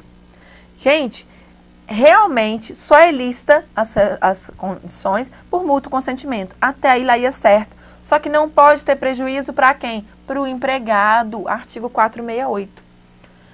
B. Não se considera alteração unilateral, porque a unilateral não pode existir, que é aquele que um força, um determina, ela não pode existir. Não se considera a determinação do empregador para que o respectivo empregado reverta ao cargo efetivo anteriormente ocupado, deixando o exercício de função de confiança. Se é função de confiança, o empregador pode retirá-lo quando não mais tem a confiança ou porque quer trocar. Então, por enquanto, a gente vê essa alternativa, ela realmente está plausível e veremos lá um artigo. C. É ilícita a transferência quando ocorrer extinção do estabelecimento em que trabalhar o empregado. É ilícita? É melhor o cara, então, ele ser demitido, e aí aqui fala ilícita, é melhor ele ser demitido? Não, ela é lícita. D. Mesmo que não haja necessidade de serviço, o empregador poderá transferir o empregado para localidade diversa da que resultar do contrato. Mas, nesse caso, ficará obrigado a um pagamento suplementar sempre superior a 25% dos salários que o empregado percebia naquela localidade, enquanto durar a situação. O que acontece? Aqui está falando que ele sempre vai ficar obrigado. E aí a gente vai ver, então, mesmo que não haja necessidade. E eu vou te explicar essa questão para você não esquecer. E é vedado em qualquer hipótese transferência de empregados que exerçam cargos de confiança. Então, a gente vê que realmente a letra B está certa por causa do artigo 468. Não esqueça de olhar aí, nesse caso, o artigo 469 da CLT, que fala: ao empregador é vedado transferir o empregado sem a sua anuência para localidade diversa da que resultar do contrato, não se considerando transferência, a que não acarretar necessariamente a mudança do seu domicílio. Gente, muita atenção. Olha só, o empregador ele não pode transferir sem a parte concordar, ok? E no 468 diz que não pode mudar sem o consentimento das partes, sem o mútuo consentimento, e não pode se causar prejuízo para o empregado. E aqui o 469 fala da transferência. Então, não pode transferir da localidade diversa. Só que não considera transferência se não tiver mudança. E além disso, no parágrafo 1º fala: olha, mas se é cargo de confiança, presume que você vai poder mudar o cara de lugar, desde que tenha uma real necessidade de serviço. E aí a gente tem uma súmula que fala: olha, mesmo sendo cargo de confiança, é preciso mostrar a real necessidade de serviço, porque senão vai começar a ter perseguição, sabe? Vai ter banco, por exemplo, que vai transferir o cara para poder persegui-lo. Então o banco tem que mostrar a necessidade de serviço. Mesmo ser gerente, Graciane, mesmo ser cargo de confiança, sim, gente, porque senão vai ter perseguição. E aí o parágrafo 2º, que fala que é lícita a transferência, e o parágrafo 3º, é lícita a transferência se tiver extinção, né? E o parágrafo 3º, que fala que em caso de necessidade, então é só para necessidade que a pessoa vai ter uma transferência provisória. E aí lembrem, transferência provisória, e aí voltando aqui em mim para a gente poder ver junto, olho no olho, para você não esquecer disso na prova. Transferência só vai ter o adicional de transferência quando a transferência é provisória, quando a pessoa vai, mas com o intuito de voltar. Se a empresa transfere a pessoa para outra cidade, que não a dele, e fala: você vai agora para essa cidade e pronto, tchau, e muda com família, casa e cachorro, não tem um adicional de transferência, ok? Só se a transferência é provisória, por causa do 469, do parágrafo 3º, finalzinho dele, que fala: enquanto durar essa situação. Bom, não esqueça de ler o 468, gente. Então, nesse caso, eu quero que você leia, anote aí, o artigo 468, que sempre cai em prova, o artigo 469, a súmula 43 do TST, que fala dessa necessidade de serviço que tem que ter, que presume-se abusiva a transferência quando não há real necessidade de serviço, e também a OJ 113 da SDI 1. Vai ler isso, porque eu tô aqui rezando para cair na sua prova e você ir lá e fazer a questão, lembrando, falando: essa tranquila, essa Graciane já me ensinou, ok? Bom, e não esqueça, para quem tá aí desesperado, que vai fazer concursos daqui para frente, a gente tem lá o desconto que a Mariana deixou para quem tá assistindo a live, para quem tá aí comigo, que eu sei que é um esforço ficar. E eu mesmo falo, gente, eu começo a assistir vídeo, quando começa a passar de 10 minutos, eu começo: e aí, vai ou não vai? Vai acabar ou não vai? O que vai? E a gente começa a ficar tenso. Para você que tá aí comigo, acompanhando durante esse tempo, obrigada de coração. Mas obrigada não só por estar aqui, mas obrigada porque eu tenho certeza que a sua hora vai chegar e você vai passar e eu vou estar lá comemorando na sua posse. Eu quero ir lá para fazer uma selfie com você no dia e falar: esse aqui é um exemplo para todo mundo, porque acordou cedo e foi para a live e ficou focado. E não saiu da frente do vídeo. Não teve um intervalo intra-jornada. Então, parabéns para você. Então, não esqueça aí do intervalo intra-jornada, ok? E para quem está, então, na live, que quer comprar o curso lá do IMP, com cursos online, a gente tem o desconto LIVE, que é o LIVE, TRT10R. E aí vai te dar um desconto para você adquirir os nossos cursos. E lembre, a gente tem o meu curso, que é de Direito do Trabalho, tem o curso de Processo do Trabalho com o Fagner, tem o curso do João Trindade, e aí a gente tem vários professores juntos, que é um curso completo também, com todas as matérias, e temos os cursos separados. Agora um tema gostoso, tranquilo, principalmente para mim, que eu adoro à noite. Vocês imaginem como é que é acordar de manhã. Eu adoro à noite. A gente vai ver, então, adicional noturno. Eu preciso que você lembre, olho no olho, você vai falar comigo. Quando a gente fala de adicional noturno, para ter o adicional noturno, a pessoa tem que estar trabalhando no horário noturno. Qual é o horário noturno? De 22 às 5 para o trabalhador urbano seletista. E para o trabalhador rural é diferente. Então, divide aí na sua anotação. Trabalhador seletista, horário noturno, 22 às 5. Trabalhador rural, eu vou dividir em agricultura e pecuária. O da agricultura é de 21 às 5. E o da pecuária, o horário noturno, é de 20 às 4. De 20 às 4, Graciane, como eu vou guardar? Dá exatamente aí 8 horas, se você for fazer. E ainda o boi, a vaca, levanta mais cedo, porque quem está lá na fazenda tem que chegar na mesa, já tem que estar lá o leite na mesa. Então, quem trabalha na vaca lá para poder tirar leite, tem que levantar mais cedo. Por isso, o horário da pecuária noturna é de 20 às 4. Bom, se no caso o trabalhador noturno do seletista é de 22 às 5, esse horário noturno ainda tem a hora fixa de 52 minutos e 30 segundos. Isso aí. Se reduziu a hora, o adicional ainda de 20%. Só que para o rural, como é que você vai explicar 52 minutos e 30 segundos para o rural, para o matuto, para o cara que está lá trabalhando na roça? A hora para ele tem 60 minutos. Ele vai te mostrar o relógio e falar, são 60 minutos. Então, por isso, para poder compensar que ele não tem a hora fixa, suspende o adicional para 25%. Vamos então fazer a questão. Para você na tela, a questão que caiu no concurso da FCC em 2018 no TRT, 6ª região. Então, na tela, uma questão de trabalho noturno. O que diz essa questão? No tocante ao trabalho noturno, considere.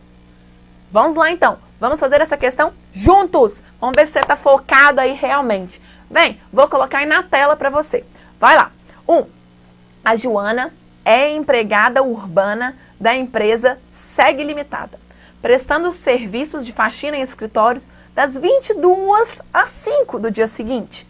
Neste caso, tem direito ao adicional noturno de 25% sobre a remuneração normal e hora noturna reduzida, equivalente a 52 minutos e 30 segundos. Não se engane, se a hora já é fixa de 52 minutos e 30 segundos, o adicional noturno do urbano ele é de 20%.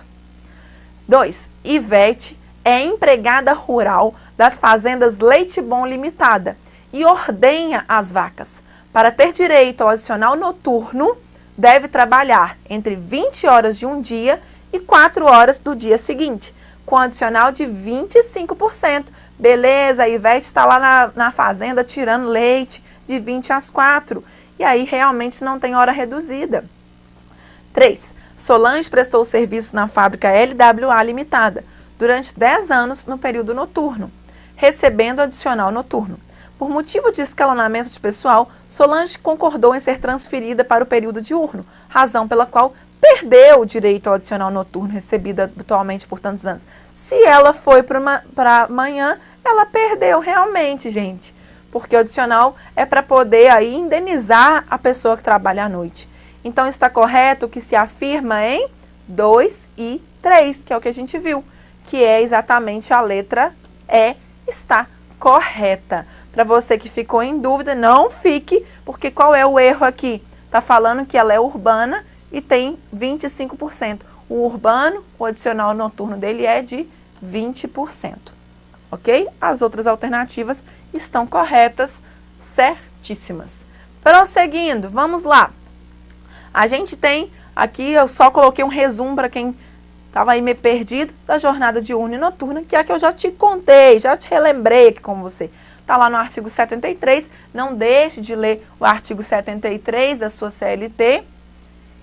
E ainda a gente tem a súmula 60, que também foi cobrada, falando que o adicional noturno pago com contabilidade, ele integra o salário. Se é cumprido no período noturno e prorrogada, devido também adicional. Mas, ao mesmo tempo, ela integra o salário, mas se for transferida, ela pode perder, vai ter possibilidade de supressão. Enquanto está recebendo adicional noturno, ele causa reflexo. É o que fala na súmula 60. Então, se todo mês a pessoa está recebendo adicional noturno, quando for nas férias, também vai receber, porque vai causar reflexo. Mas se a pessoa perde o adicional noturno, se ela é transferida para amanhã, aí ela vai perder o das férias, que é a súmula 265. Então, não deixe de ler para mim a súmula 60, a súmula 265, que tratam do caso do noturno. Ok, pessoal? Vamos então prosseguir. Um tema que eu gosto, empregador. Eu gosto de todos, né?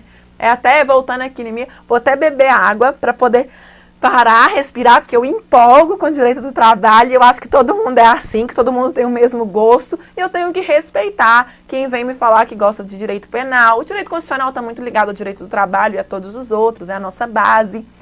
E eu sou apaixonada com o direito do trabalho. Por isso que eu brinco, gente, meu lema, Graciane é apaixonada pela vida, pela sala de aula e pelo direito do trabalho. Não tem como eu viver sem o direito do trabalho. Eu gosto também do processo do trabalho, mas o direito do trabalho é a menina dos olhos, é a minha paixão.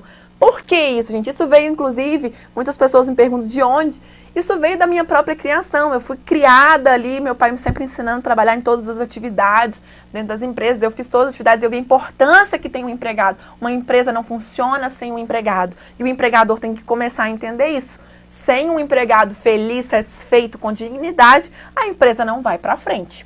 Então, a gente tem ali as duas figuras são muito importantes, que também não vai ter o emprego se não tiver empresa. Se você está cansado, eu vou te ensinar uma coisa para você, na hora da prova, se for, você energizar. Você vai parar, respirar 3 vezes, porque a gente está mudando a área do cérebro para poder descansar uma área de passando para outra. E aí, se começou a ficar cansado, você vai energizar fazendo yes, yes, yes. E vamos lá, vamos mais uma questão. Mais uma questão, então, na tela para você de empregador. Vem, vem, vem, vamos. O que a gente tem? Empregador, foi cobrado na questão feita pela FCC em 2018, na Procuradoria-Geral do Estado de Tocantins. Olha lá. Em relação aos sujeitos do contrato de trabalho, conforme previsão contida na CLT, na Consolidação das Leis do Trabalho, para caracterização da figura do empregado, levar-se-ão em conta distinções relativas à espécie de emprego e à condição de trabalhador, bem como entre o trabalho intelectual, técnico e manual. B. O trabalho realizado no estabelecimento do empregador se distingue daquele executado no domicílio do empregado e do realizado à distância, para efeitos da caracterização da relação de emprego. Mesmo caracterizados os pressupostos da relação de emprego. C. Não caracteriza grupo econômico a mera identidade de sócios, sendo necessárias para a configuração do grupo a demonstração do interesse integrado, a efetiva comunhão de interesses e atuação conjunta da empresa deles integrantes. D. As instituições de beneficência e as associações recreativas não se equiparam ao empregador para os efeitos exclusivos da relação de emprego, em razão da ausência de finalidade lucrativa.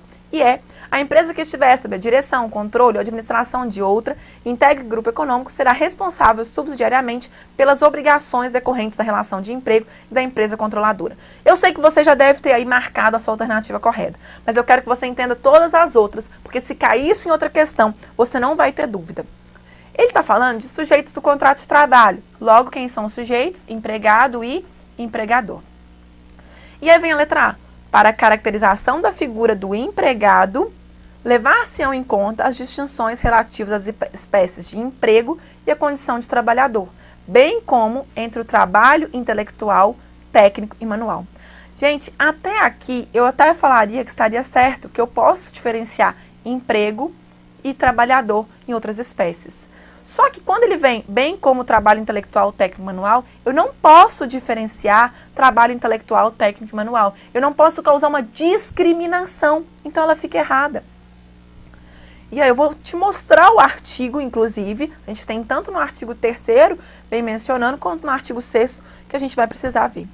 B. O trabalho realizado no estabelecimento do empregador se distingue daquele executado no domicílio do empregado. Não, gente, hoje a gente tem o teletrabalho, ou o que a gente chama também de home office, que não vai distinguir. Não importa onde ele está realizando o trabalho. O cara pode estar trabalhando na praia de Copacabana e vai ser empregado. Vai. O que vai importar para a gente são os requisitos da relação de emprego, que é o meu famoso SHOP. Subordinação, habitualidade, onerosidade, pessoa física e pessoalidade. Então, realizado à distância para efeitos da caracterização não importa. A C. Não caracteriza grupo econômico a mera identidade de sócios, ok? Sendo necessárias para a configuração do grupo a demonstração do interesse integrado, a efetiva comunhão de interesses e atuação conjunta das empresas dele integrantes. A gente tem essa letra C, que a gente vai resolver ela com o artigo 2º. As instituições de beneficência e as associações recreativas não se equiparam ao empregador para os efeitos exclusivos da relação de emprego, em razão da ausência. Fala que não se equipara, equipara sim. Quem viu o meu curso fala aí lá o caso do asilo para vocês, instituição de beneficência, instituição que não tem fins lucrativos, eles têm associações recreativas, os clubes aí de futebol, Cruzeiro, querido, Atlético, Fluminense, Flamengo, Botafogo, todos eles também são empregadores. Então fica errada essa questão. E a empresa que estiver sob a direção, controle ou administração de outra e integre grupo econômico será responsável subsidiariamente. Se caracteriza grupo econômico, a responsabilidade é solidária. Onde fala isso, Graciane? No artigo 2º da CLT. E lembre que com modificações. E aí por isso fica certa a nossa letra C, que não caracteriza grupo econômico a mera identidade de sócios. O que é necessário para caracterizar grupo econômico? A configuração do grupo, a demonstração do interesse integrado, que eles estejam ali para o mesmo fim, e a efetiva comunhão de interesse e atuação conjunta. Isso está claramente no artigo 2º, modificado pela reforma, o parágrafo 3º. Aquela que fala da equiparação, gente, das instituições de beneficência, associações recreativas, está aqui no parágrafo 1º do artigo 2º. Não deixe de ler aí com cuidado, por favor, na sua casa, para mim. Lê o artigo 2º inteiro, com muita atenção, grifando as partes principais. E aí você vai colocar aí, ó, empregador equiparado, que são os profissionais liberais, as instituições de beneficência, as associações recreativas e outras instituições sem fins lucrativos. Esses são os equiparados. E a gente tem no parágrafo 2º, falando de grupo econômico, e o parágrafo 3º, que foi acrescentado pela reforma trabalhista, que diz: não caracteriza grupo econômico a mera identidade de sócios, sendo necessários para a configuração do grupo a demonstração do interesse integrado, a efetiva comunhão de interesse e a atuação conjunta dele integrantes. As empresas têm que estar atuando com a mesma finalidade. Então, é muito importante você ficar de olho nesse artigo 2º no parágrafo. E eu coloquei aqui 2 outros artigos que também resolvem a questão, que é o artigo 3º, que eu vou voltar nele com você, mas eu queria que você focasse no parágrafo único nesse momento. Não haverá distinções relativas à espécie de emprego e à condição de trabalhador, nem entre o trabalho intelectual, técnico e manual. Então, está exatamente como diz lá pra gente a alternativa letra A. Olha o artigo 6º. Não se distingue entre o trabalho realizado no estabelecimento do empregador, o executado no domicílio do empregado e o realizado à distância, desde que estejam caracterizados os pressupostos da relação de emprego. Então, não importa onde a pessoa está trabalhando, o que importa é que tenha os pressupostos da relação de emprego. Então, voltando aqui em mim, eu quero que você relembre comigo os pressupostos da relação de emprego. Você não pode esquecer. E com isso, você vai resolver todas as questões de vínculo empregatício. Lembra que a gente tem trabalhador e uma parte desses trabalhadores são empregados. Então, nem todo trabalhador é empregado, mas todo empregado é trabalhador. Então, nem todo trabalhador é empregado, mas todo empregado é trabalhador. Para ser empregado, ter a necessidade de ter a anotação da CTPS, a anotação da carteira de trabalho, tem que ter 5 requisitos. 5. E aí, todo mundo que assistiu comigo, que já me viu em sala de aula, que já me viu aqui nas aulas online, sabe, eu falo os requisitos do SHOP. Mulher gosta de compra, então lembra de SHOP. E aí no SHOP a gente tem subordinação, habitualidade, onerosidade, pessoa física e pessoalidade. Subordinação, o empregador, ele dá ordens, ele tem um poder diretivo ali do empregador. Então, é a subordinação. A habitualidade, aquele trabalhador trabalha nos mesmos dias, nos mesmos horários. Se eu preciso dele na quinta-feira, 8 horas, eu sei que ele vai estar naquele local, porque ele tem habitualidade. É o mesmo que eu te dizer de não eventualidade. Ou seja, ele não é eventual, ele tem uma habitualidade, ele tem uma frequência. Graciane, mas trabalha uma vez por semana, pode ser empregado? Pode ser sempre nos mesmos dias, sempre na segunda-feira, nos mesmos locais. Lembra de mim? Eu dou aula em uma faculdade 2 vezes por semana, dou aula em outra 2 vezes por semana, em outra 2 vezes. Quantas assinaturas vão ter na minha carteira? Ok? Pode ter 10, 20, 30, desde que os horários sejam compatíveis. Então, subordinação, habitualidade, onerosidade, porque ninguém gosta de trabalhar de graça, então é oneroso. Pessoa física, tem que ser pessoa física, como é que eu vou assinar a carteira de uma pessoa jurídica? E pessoalidade é a prestação pessoal, é aquela própria pessoa. Se você tem dúvida, lembrem que a Mariana liberou pra gente o desconto hoje, tá lá no desconto com Live 10, Live TRT 10R. E aí você pode comprar o curso completo. Aí eu vou explicando isso passo a passo, com calma, explicando o que é instituição de beneficência, tudo para você aprender essa matéria maravilhosa que é o direito do trabalho. A outra coisa que eu quero que você lembre dessa questão é que fala que no caso de trabalhar em qualquer outro lugar. Gente, se eu contrato alguém e dou um computador para esse alguém, e esse alguém pode trabalhar na praia, mas eu falo 8 horas da manhã você tem que estar logado no sistema. Você vai trabalhar de 8 às 18, eu vou te mandando as ordens, e você vai me mandando ali as respostas. Nesse caso, a subordinação, porque eu estou dando as ordens dele, o que ele tem que fazer. A habitualidade, porque mesmo ele não trabalhando dentro ali do estabelecimento da empresa, pode ser na praia, no meio da Champs-Élysées, em Paris, pode ser na 1º de junho, em Divinópolis, pode ser na Getúlio Vargas, em Itaúna, pode ser na Praça da Matriz, ou pode ser na Praia de Copacabana, ou no Leblon, ou pode ser em qualquer um porto de Santos. Se eu consigo mandar as atividades e controlar o horário dele, está existindo a habitualidade. A onerosidade é um critério que até poderia faltar, mas que a pessoa, se for justiça, vai receber. A pessoa física, porque realmente tem que ser uma pessoa que eu estou contratando, que é aquela pessoa que eu vou assinar a carteira. E a pessoalidade, porque ele não pode ficar indo cada hora, manda uma pessoa no lugar dele. Como é que eu vou treinar? Como é que eu vou falar o que eu quero? Ok? Então é isso, 5 requisitos, 5 pressupostos da relação de emprego. Não importa onde a pessoa está. Hoje a gente já tem o teletrabalho ou o home office. A pessoa pode estar de qualquer lugar. Se estão presentes os requisitos, vai ter. Agora vamos para um outro tópico que eu também adoro: insalubridade, periculosidade. Periculosidade lembra a gente de perigo, de explosão, de assalto. Então lembrem, perigo pode explodir a qualquer momento. E a qualquer momento é uma chance única. Por isso é um adicional fixo de 30%. Onde está previsto isso, Graciane? Artigo 93 da CLT.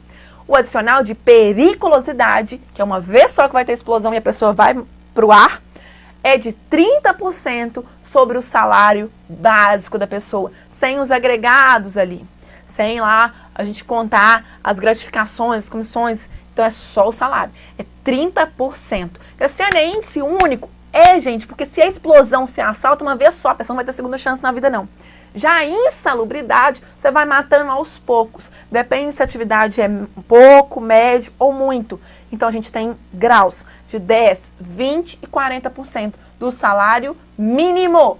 Do salário mínimo, sim, está lá no artigo 192, falando que é sobre o salário mínimo. Então, vamos para a questão aí na sua tela. Essa questão é de 2018, foi cobrada pela FCC, da PGE, do Tocantins, e diz: conforme regras esculpidas no título referente às normas gerais de tutela do trabalho, contidas na consolidação das leis do trabalho, sobre segurança e medicina no trabalho. A. O adicional de periculosidade será de 10% para atividades que envolvam risco de roubos ou outras espécies de violência física, 20% para atividades com energia elétrica e 40% para serviços com uso de motocicleta, sempre calculado sobre o salário base. Não se engane, gente. Periculosidade é um adicional permanente de 30%. Não vem tentar enganar a gente, porque a gente não cai nessa. Letra B. As atividades insalubres são aquelas que, por sua natureza ou métodos de trabalho, impliquem o contato permanente com inflamáveis ou explosivos, em condição de risco acentuado. Inflamável ou explosivo que vai explodir e vai para o ar de uma vez só é atividade periculosa. Letra C. O trabalho em condições insalubres acima dos limites de tolerância estabelecidos por norma assegura ao empregado adicional de 30%. Nesse caso, a gente tem adicionais variáveis. Errada. D. É obrigatória a constituição de CIPA, Comissão Interna de Prevenção de Acidentes, conforme instruções do Ministério do Trabalho, nos estabelecimentos nelas especificadas, sendo composta apenas por representantes dos empregados, cujo mandato dos membros titulares será de 1 ano, sem direito à reeleição. Gente, não pode ter representante só de empregados, isso aí seria a comissão de representantes dos empregados, aquela do artigo 510A da CLT.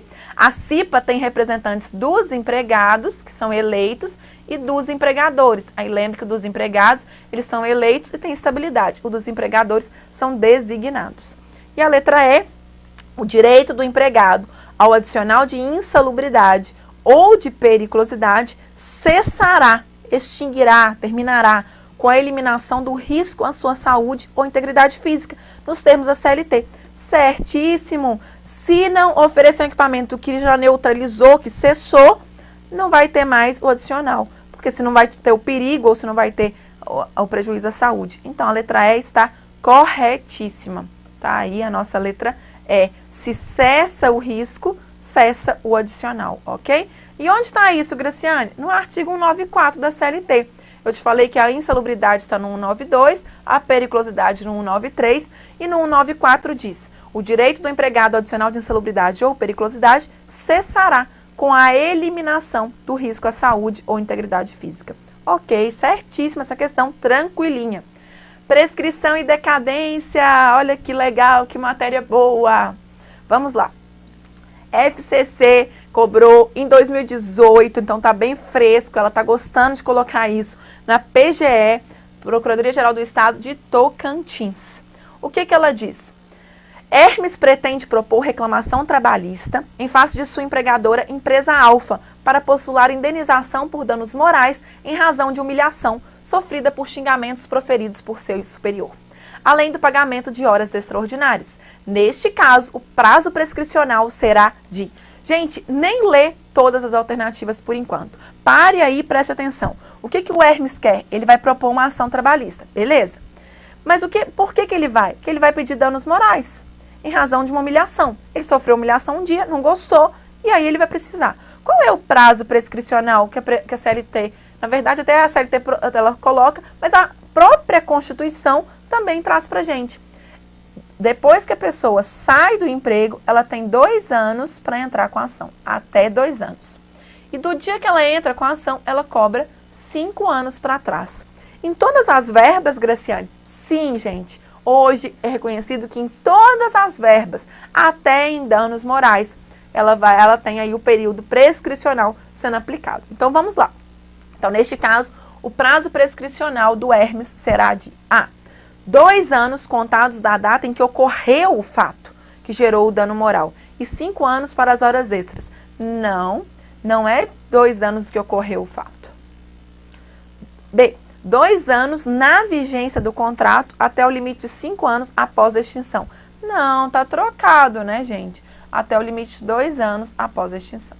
C. 5 anos na vigência do contrato até o limite de 2 anos após a extinção do contrato de trabalho para ambos os pedidos. Essa está bem correta. Vamos ver se tem alguma outra alternativa, né? D. 2 anos para o dano moral. Não, por que o dano moral são só 2 anos? São 5. 2 anos a partir do momento que ele sai do trabalho ou que extingue o contrato de trabalho, que a gente pode dizer. A letra E. 5 anos para o dano moral, ok? E 2 anos para a hora extra. Não. 5 anos também para a hora extra. Então, não tem dúvida, a questão aí ficou a letra C, exatamente, que são 5 anos e 2 anos após a extinção. Tal que o artigo 7º da Constituição, o inciso 29, fala. São direitos dos trabalhadores urbanos e rurais, além de outros que visem a melhoria de sua condição social. O inciso 29 é direito à ação quanto aos créditos resultantes das relações de trabalho, com prazo prescricional de 5 anos para os trabalhadores urbanos e rurais até o limite de 2 anos. Gente, isso hoje aplica para tudo, até o fundo de garantia, ok? Então, lembrem que esse prazo prescricional para todas as verbas trabalhistas. Prosseguindo, extinção do contrato de trabalho. Questão 15 da FCC aí, eu trouxe para vocês, a gente já trabalhou até agora 15 questões. Isso aí, galera, de manhã vocês já estão fera. E a gente tem essa questão, caiu em 2017, recente também, do TRT, 21ª região. Deixa eu respirar, porque eu já te falei que eu não paro. E lembre, quem tá com muita dúvida, tá lá o desconto que a Mariana deu pra gente, que é o Live TRT 10R. E se você quer ver todo o curso, explicando parte a parte, detalhe por detalhe, aí vai lá no site do MP Concursos Online. E eu sou Graciane Saliba, para quem tá chegando agora, acordou agora e tranquilamente, vem com a gente que ainda tem algumas questões, numa live nossa de 2 horas, a gente já tá indo aí para 1h40, já estamos caminhando para o fim, e os meus guerreiros estão aqui firmes e fortes, e eu espero que quem começou esteja aqui, não tenha me abandonado pelo caminho. E gente, olha só, agora um papo super sério, que eu realmente gostaria que você refletisse.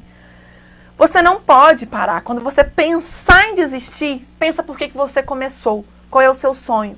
Você vai perder todo o caminho que você fez até agora. Então, força. Eu sei que vai chegando agora, você vai cansando. E aí você vai começando a ter várias dúvidas, a família pressionando, outras pessoas perguntando. Vai ficando aquilo. Força, gente. Porque quando pensar em desistir, vem então qual é o seu sonho. Fecha o olho, imagine lá você tomando na posse, assinando o seu termo de posse. E pense. A gente tem que ter persistência. Se fosse fácil, todo mundo já teria chegado ao fim, todo mundo já estaria lá e não teria graça. Então tenha foco, tenha força e muita determinação. E claro que também a fé, foco, força, fé, mas também a determinação. São os meus lemas. A gente tem que chegar onde a gente realmente quer, a gente tem que imaginar e todo dia... Não faz isso à noite para não ficar agitado. Mas assim que acordar, feche o olho. Imagina onde você quer estar daqui 1 ano, daqui 2 anos, daqui 3 anos. Imagine lá, você assinando o termo da posse e foco. E aí você já levanta com garra, faz o yes lá comigo e vem fazer a questão. Ok? É um método muito bom de estudos, principalmente nessa reta, quem está em reta final, para poder revisando o conteúdo. Então vamos lá. Essa questão aqui, que é uma questão bem tranquila, de extinção do contrato de trabalho. Vocês vão ver que a FCC está batendo muito aí naquele acordo que está no 484A. E eu vou colocar na tela então para você trabalhar comigo essa questão. Vamos lá. O que diz a questão? Aí na tela com você para você acompanhar. Depois de trabalhar por 8 anos na empresa do Quilo Atacadista Limitada, Romeu está se sentindo desmotivado e pretende procurar um novo trabalho. No entanto, não quer pedir demissão e, explicando a situação para o empregador, pede para ser dispensado. O empregador afirma que não tem intenção, cuidado aí com o erro de português, mas eu peguei exatamente como estava na questão, de dispensá-lo. Diante desse impasse, e considerando as hipóteses de rescisão do contrato de trabalho previstas em lei, com as inovações da Lei 3.467, então a questão já te deu uma dica, ela quer as inovações da lei.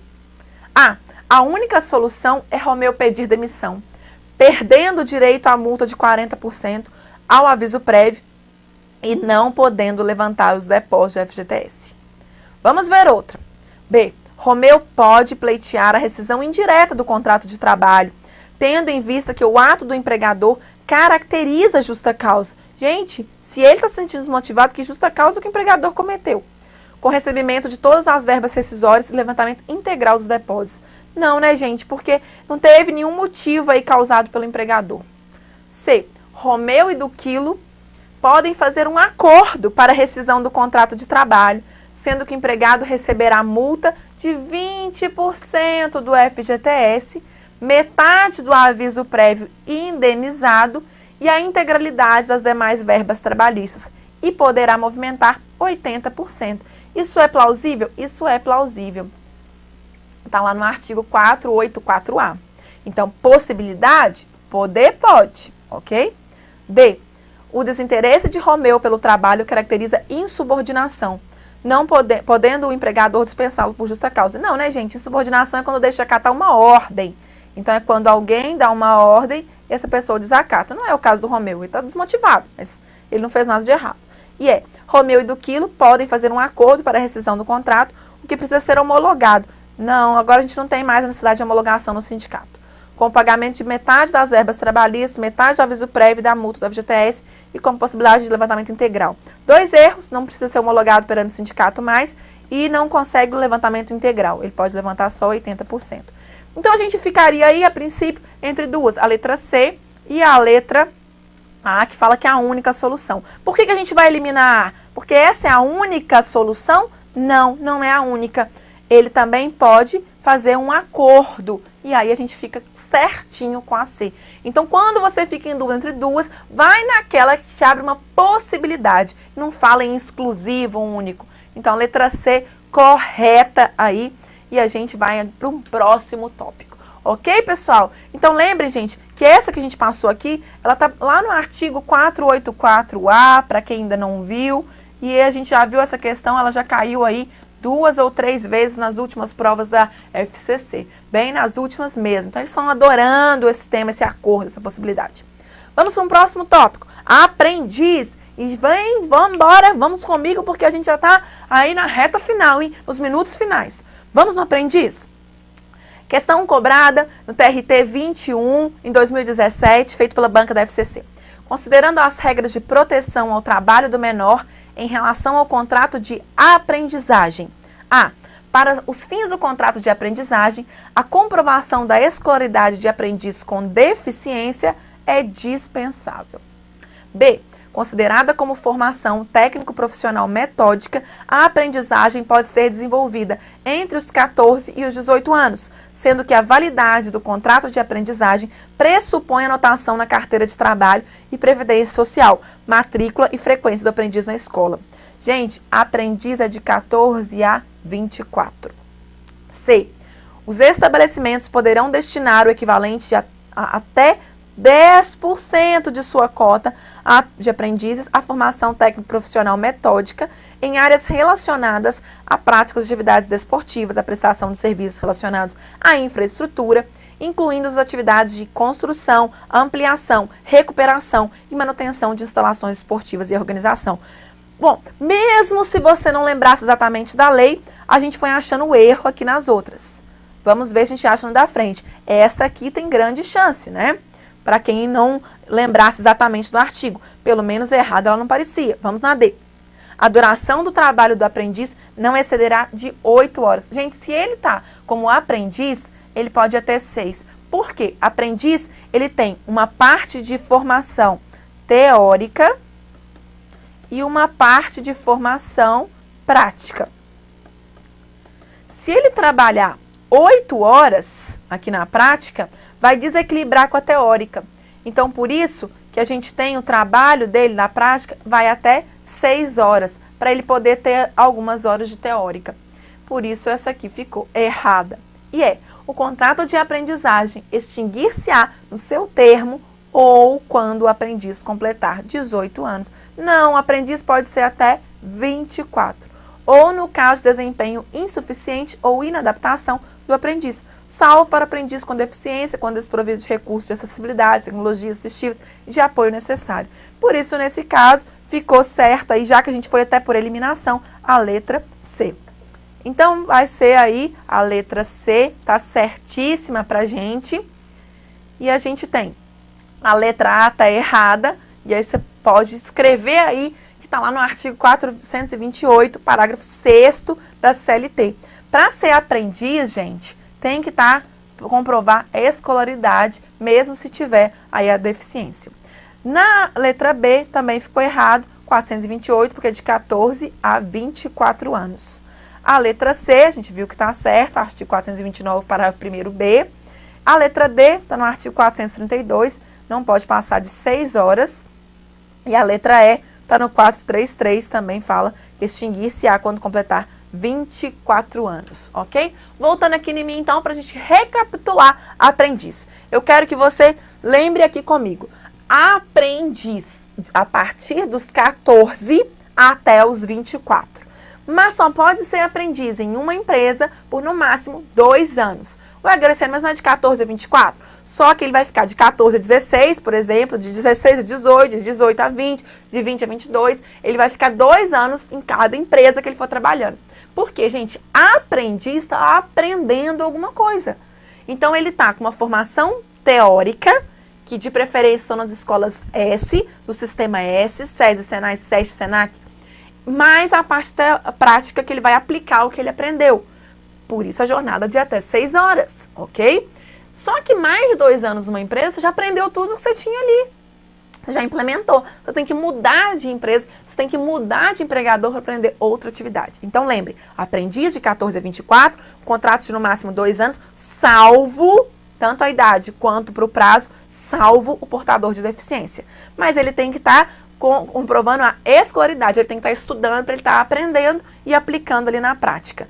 Então, de 14 a 24, prazo máximo de 2 anos, salvo o portador, a pessoa com deficiência, ok? Não deixa de ler aí o artigo 428, 429, porque essa é uma questão.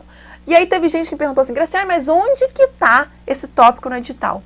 Nem sempre no edital vem aprendiz, mas ele está lá dentro dos contratos de trabalho, dentro das relações de trabalho, ok? Vamos prosseguir então, vamos para uma próxima questão. E aí, nessa próxima questão, a gente fala de novo da Comissão de Representantes dos Empregados. A FCC está adorando esse tópico de Comissão de Representantes porque é novo. Então, caiu no TRT 21 de 2017, feita pela FCC. Osmar Pintora Pistola trabalha na Metalúrgica 2 Pinos S.A., que possui 300 empregados. Pretende se candidatar ao cargo de representante dos empregados na nova modalidade de comissão de representação de empregados, com a finalidade de promover o entendimento direto com seu empregador.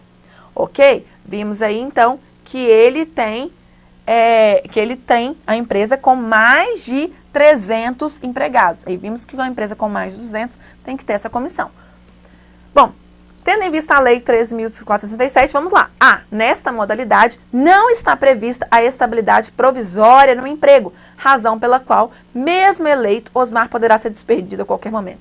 Gente, essa comissão de representantes de empregados, se a pessoa vai eleger para poder representar os outros empregados, ele tem que ter uma estabilidade. Se ele não tiver uma garantia provisória e o empregador vê que ele foi eleito pelos pares, que ele vai reivindicar, que ele vai questionar, que ele vai demandar do empregador, o empregador demitiria. Por isso, ele tem sim uma estabilidade provisória. Letra A ficou errada. B. Osmar não poderá sofrer despedida arbitrária somente se for eleito para o cargo de representante dos empregados, até 1 ano após o fim do mandato. Boa! Essa aí está parecendo bem certa. Vamos segurar a letra B, mas vamos checar as outras. C. Osmar não poderá sofrer despedida arbitrária desde o registro de sua candidatura até 1 ano após o final do mandato. Bom, olha lá, ele não pode sofrer despedida arbitrária. Só que reparem o seguinte, qual é a diferença entre essa e a outra? Aqui fala que é desde o registro. E aqui a outra é só se ele foi eleito para o cargo. Então, vamos ver o que diz o artigo. Essa também está dentro da nossa lista. A D. Osmar poderá sofrer despedida arbitrária desde que eleito e homologada a rescisão. Não, não pode. Osmar não poderá sofrer despedida arbitrária desde o registro de sua candidatura até 2 anos após o fim do mandato. Vamos ver o que diz o artigo, por que ele considerou aí a C. Olha o que diz, eu vou passar porque essa está lá na frente, você viu que ela começa no 510A, mas a gente vai no parágrafo 3º do 510D. Desde o registro de sua candidatura até 1 ano após o fim do mandato, o membro da Comissão de Representantes dos Empregados não poderá sofrer despedida arbitrária, entendendo-se como tal a que não se fundar em motivo disciplinar. O que eu quero que você observe é desde que ele registrou a candidatura e não desde que eleito, que é o que dizia lá. Graciane, mas eu fiquei em dúvida entre a letra B e a letra C. Olha só, a B fala que ele vai ter estabilidade somente se ele for eleito. Não. Do momento que ele registrou a candidatura, já está. Se não tivesse outra alternativa, até poderíamos marcar a B. Mas nesse caso, gente, quando ficou em dúvida entre duas, vai na mais certa, com fé, que registrou a candidatura, ele já tem a estabilidade. Então, a letra C fica idêntica ao artigo, é desde o registro, e não somente se ele for eleito, ok? Tá aí todo o artigo para você. E férias. Vamos então começar, já caminhando para o final, a gente vai então para as férias, porque você, logo que passar no concurso, vai ter férias. E aí a gente tem então aqui nas férias, na questão 18 da FCC TRT, 21ª região, caiu em 2017.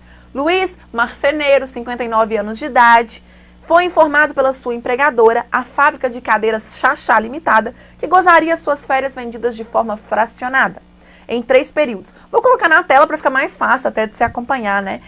Sendo o primeiro de 14 dias, o primeiro período dele de 14 dias de férias, com início em 13/11/2017, uma segunda-feira. Sabendo que Luiz labora 8 horas diárias e 44 horas semanais, de acordo com a CLT. Eu quero a sua atenção especial, porque aqui fala em 59 anos. Hoje, a CLT, com a reforma, retirou a idade de que não poderia fracionar. Antes, de abaixo de 18 ou mais de 50, não podia fracionar férias, ok? E aí, o que vem colocando aqui? Que o Luiz vai fracionar. Primeiro período de 14 dias, e os demais têm que ter um período não inferior a 5 dias corridos. Aí, a letra A. Luiz deve concordar com o fracionamento de suas férias, sendo que os demais períodos não poderão ser inferiores a 5 dias corridos. Gente, o Luiz deve concordar? Sim, o empregador que determina o período de férias. Então, até aqui, estava super correta. E está correta, sendo que os demais não poderão ser inferiores, ok? Só que o que eu quero que você observe é que aqui, olha, é 13/11, é uma segunda-feira, tem um feriado no dia 15/11, só que aqui não comenta com você do feriado. Então, por isso, essa despertou dúvida no pessoal, recebi perguntas de algumas pessoas que estavam em dúvida, mas a gente vai ver se existe alguma mais certa. Mas essa aqui não está errada. A letra B. Luiz, mesmo concordando com o fracionamento, não poderá gozá-las dessa forma, uma vez que aos maiores de 50 somente é possível o gozo de férias concedidas de uma só vez. Não, este artigo foi revogado. C. Luiz deve concordar com o fracionamento de suas férias e também que o início em 2 dias que antecedem feriado não é óbice. Errado. Não pode começar 2 dias antes de feriado ou repouso semanal remunerado. Isso está errado. Ah, mas ele vai começar. Vai, isso ele vai discutir depois. D. O pagamento das férias de cada período, bem como do abono pecuniário, será efetuado até 5 dias antes do início. Até 2. Luiz não precisa concordar com o fracionamento e só terá direito de gozar 30 dias de férias se contar com até 6. Com até 5 faltas. De 6 faltas para frente, ele só vai ter 24 dias de férias. E aí, de trás para frente, a gente viu, então, nesse caso, artigo 130, até 5 faltas, 30 dias, de 6 a 14 faltas, 24 dias de férias. Leia aí com calma o 130, que eu quero resolver muita questão com vocês. No artigo, na letra D, a gente tem o 145. Deixa eu apagar para você não achar que eu estou marcando aqui a letra D, né? Aí o artigo 145, que explica a letra D, que tem que pagar até 2 dias antes. A letra C, que ele também não pode, tá? O 134, ele deve concordar o fracionamento de suas férias e que o início em 2 dias antecede não é óbice. É sim, porque o 134, parágrafo 3º fala, é vedado o início das férias no período de 2 dias. Ah, Graciane, mas ele vai começar? Vai, porque o empregador determinou. Depois ele pode questionar isso na justiça. B, o Luiz, mesmo concordando com o fracionamento, ele não pode porque ele tem mais de 50 anos. Não, esse artigo não existe mais, ele foi revogado. E o letra A, então, nesse caso, é a que ficou mais, eu vou falar, talvez a menos errada, porque realmente ele vai poder concordar com o fracionamento, ele tem que concordar, porque é o empregador que escolhe. Então, a letra A aí ficou certo, a gente marca, então, a letra A. Graciane, mas não poderia começar antes do feriado aqui. A alternativa não fala disso, gente, ela não entrou nesse assunto, por isso ela ficou correta. Prosseguindo, para a gente, uma questão bem tranquila, considerando a Lei 3.467, não integra remuneração. Para falar o que não integra remuneração, a gente tem o artigo 458 e 457, os parágrafos da CLT. O que não integra? Exceto. Então, a gente vai procurar o que integra. Olha como é que ele tentou te confundir de todos os jeitos. Não integra remuneração, ok?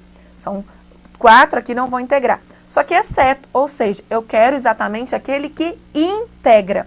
O auxílio alimentação integra a remuneração? Vedado seu pagamento em dinheiro? Não, ele não integra. Então, não dá. As gratificações legais integram a remuneração? Sim, integra. As diárias para viagem não integram. Os prêmios não integram e a ajuda de custo não entrega. Então, nesse caso, a gente tem a letra B.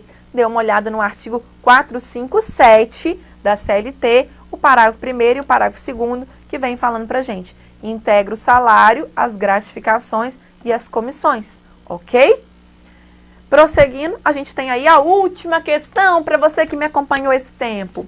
Uma questão que foi cobrada pelo TST 2017, a Catarina ficou afastada do trabalho por 120 dias em razão de licença maternidade.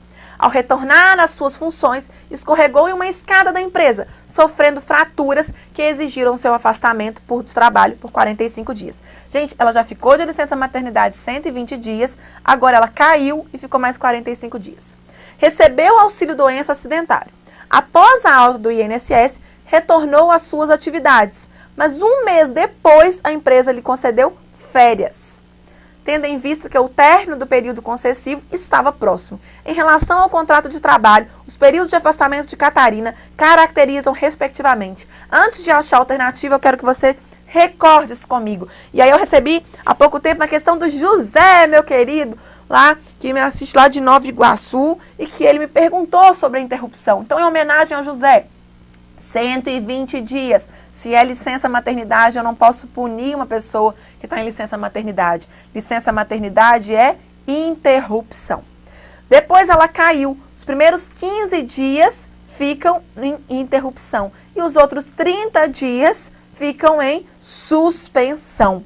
Ok? Porque ela escorregou aí numa escada. Recebeu auxílio doença e tal. E férias. Férias não trabalha e recebe. Então é caso de interrupção. Vamos ver se tem essa alternativa. Letra A, interrupção. Interrupção durante 15 dias. Suspensão durante 30 e interrupção. O segundo fala em suspensão? Não, porque licença maternidade é interrupção.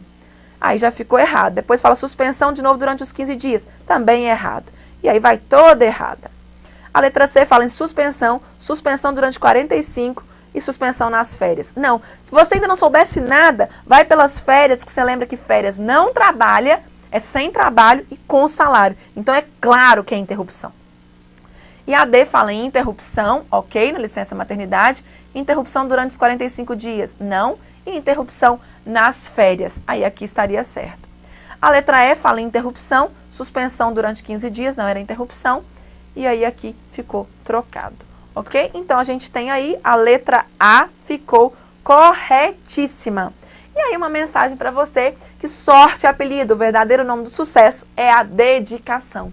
E voltando aqui em mim, então, eu quero despedir de você que me acompanhou nessa live de 2 horas. Sei que não foi fácil, você está cansado aí, é sinal de que realmente você está dedicando, que você conseguiu e aí você já deu um grande passo hoje, que é o passo para a sua vitória, para o seu sucesso. Eu agradeço a sua companhia, você viu Direito do Trabalho comigo, Graciane Saliba, e se ainda tem alguma dúvida, tem lá o nosso pacote completo de aula, não esqueça do desconto que a Mariana concedeu para a gente hoje, que é o Live TRT 10R, Live L-I-V-E TRT, Tribunal Regional do Trabalho, 10R, que é o nosso desconto. Eu espero que você tenha gostado, agradeço muito. Estou lá em algumas redes sociais, sempre postando as notícias para vocês e aqui no MP.